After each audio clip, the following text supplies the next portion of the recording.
Level 1, $0. You're 24. Retirement isn't a number to you, it's a word that belongs to other people, the way mortgage and colonoscopy belong to other people. Your 401k enrollment form has been sitting in your email inbox for 4 months, unopened past the subject line. You tell yourself you'll deal with it once things settle down. Things do not settle down. Rent is $1,050. Your car payment is $310. There is nothing left over most months, and the months there is something left over, it goes toward the credit card you opened during a rough stretch in college that still isn't paid off. Retirement at $0 isn't a decision you're avoiding. It's a decision you don't know you're allowed to make yet. The first rule, at $0, you're not behind. You just haven't started the clock, and nobody tells you the clock is the only thing that actually matters. Level 2, $4,000. You finally open that enrollment email 8 months late, mostly because a coworker mentioned the company match in passing, like it was obvious information everyone already had. Free money you're leaving on the table, she said, and the phrase followed you home. You sign up for 4%, the exact number that gets you the full match, not a percent more. Your first paycheck with the deduction feels smaller. You notice it, you adjust. 3 months later, you don't notice it at all, which is the entire trick of automatic saving. The pain is only ever in the first few weeks. You don't feel rich. You don't feel anything, really. You check the balance once and it says $4,000, most of which isn't even technically yours yet under the vesting schedule, and you close the app and don't open it again for 2 months. The second rule, at $4,000, retirement stops being a hypothetical and starts being a line item. It doesn't feel like progress. It just feels like a slightly smaller paycheck. Level 3, $19,000, you get a raise. Not a huge one, $3,200 annually, but enough that you have a decision to make: increase your lifestyle or increase your contribution. You do something that surprises even you. You bump the contribution to 7% and let the rest absorb into your normal spending without any ceremony. Your friend upgrades his apartment that same month. You don't. Nobody notices you didn't. Restraint has no audience. The market has a rough quarter. Your balance drops by about $1,400 and you feel a flicker of panic looking at it. The specific panic of watching a number you don't fully understand do something you didn't authorize. You don't touch anything. You close the app. This does nothing dramatic in the moment. It matters enormously later. The third rule. At $19,000, the account is still too small to feel real, but it's exactly large enough to test whether you'll panic when it drops. Most people fail this test quietly and never even realize they failed it. Level 4, $61,000. You're 31 now. The balance has started compounding in a way you can actually see if you squint at the chart. The green line curves up a little sharper than a straight deposit line would explain. You don't fully understand why, but you stop needing to. You increase your contribution again after another raise, this time to 10%. And for the first time, you do the math on what this actually means decades from now. The number the calculator spits out is almost unbelievable. You don't trust it. You run it 3 more times with more conservative assumptions. It's still a big number. Your coworker Marcus, who makes roughly what you make, mentions he's not contributing anything right now because he's focusing on paying down some stuff. You don't say anything. You've learned by now that unsolicited advice about someone else's money is one of the fastest ways to make them defensive, and you dislike them at the same time. The fourth rule, at $61,000, you finally understand that the account isn't really about the money sitting in it right now. It's about the machine it's quietly becoming. Level 5, $140,000. 35. You've changed jobs twice, and both times you did the thing almost nobody actually does.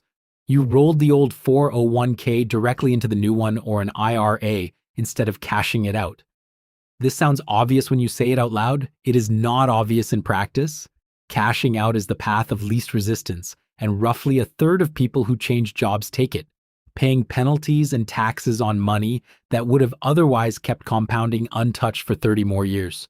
You don't feel wealthy. Your friends who make similar money have nicer cars and better vacations, and you notice this the way you'd notice weather. Present, real, but not something you're organizing your life around anymore. You've started to understand something uncomfortable. The account and your lifestyle are now functionally in competition with each other, and every dollar has to declare which side it's on. The fifth rule: at $140,000, you stop comparing your net worth to your friend's visible spending because you've realized those are two different games being played with two different scoreboards. Level 6, $310,000. 41. The account crosses a threshold where the growth in a single strong year, sometimes $30,000 or $40,000 in market gains alone, exceeds what you personally contributed that year. This is the first time compounding stops being a concept in a textbook and starts being something you can point to on a chart and say, that happened without me doing anything. Your sister asks if you're on track for retirement. You genuinely don't know the honest answer, so you run the numbers that weekend for the first time in years, factoring in Social Security, your spending habits, your projected age of retirement. The number that comes back isn't scary, it's the opposite. It's the first time the whole thing feels less like a hope and more like a plan with a shape. The sixth rule: at $310,000, the account starts pulling more weight than you do, and that shift changes how urgently you think about every dollar you're not investing. Level 7, $780,000. 48. You've survived two real market crashes at this point without selling either time, and both times, in hindsight, turned out to be the best buying opportunities of the entire 2 decades. You didn't know that in the moment. In the moment, it just felt like watching money disappear and choosing to do nothing about it, which remains every single time the least satisfying version of being right. You start meeting with a fee-only financial advisor for the first time, not because you need hand-holding, but because the decisions have gotten complicated enough that a second set of eyes is worth the cost. She tells you something that reframes the entire last 2 decades for you. Most people don't fail at retirement because of bad investments. They fail because of bad behavior, panic selling, cashing out early, stopping contributions the moment life gets stressful. You realize, somewhat quietly, that the boring, uneventful decades were actually the entire strategy the whole time. The seventh rule: at $780,000, you understand that you were never actually picking stocks.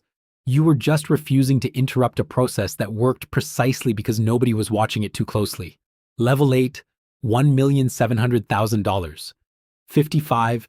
You cross 7 figures sometime in your early 50s on an ordinary Tuesday, discovered by accident while checking the account for an unrelated reason. There's no ceremony. Your spouse asks what's wrong when you go quiet for a second, and you tell them, and they ask if that means you can retire now, and you say not quite yet, because the number that felt enormous at 24 now has to stretch across 30 more years of actual life, and the math for that is a different, more careful conversation. You notice something strange. The account no longer produces anxiety when it drops. A bad week that would have terrified you at 31 barely registers now, not because you're wealthier in a way that makes losses painless, but because 3 decades of watching it fall and recover has finally, permanently, rewired what a temporary decline means to you. The eighth rule: at $1,700,000, fear and money have almost completely uncoupled from each other, which turns out to be worth more than any individual dollar in the account. Level 9, $5 million. 62. You cross this number not through a single dramatic event, but through the same unremarkable mechanism that built every level before it: contributions, time, and a refusal to interrupt the process during the moments it looked like it was failing. You retire the following year. Your first morning without an alarm, you make coffee and sit by the window and wait for the feeling everyone talks about: the freedom, the weightlifting. Instead, you feel something quieter. You think about the version of yourself at 24 with an unopened enrollment email sitting in his inbox, and you understand something he couldn't have understood back then: that the $5 million was never really the point. The point was every unremarkable Tuesday where nothing happened and the transfer went through anyway. The ninth rule: at $5 million, you finally see the whole shape of it at once. That retirement was never a number you reached. It was a decades-long argument against your own impatience, and somewhere along the way, without ever noticing the exact moment, you won it. Somewhere right now, someone is 24, staring at an unopened enrollment email, telling themselves they'll deal with it once things settle down. Things will not settle down. They never do. The only question that actually matters is whether that person opens the email anyway.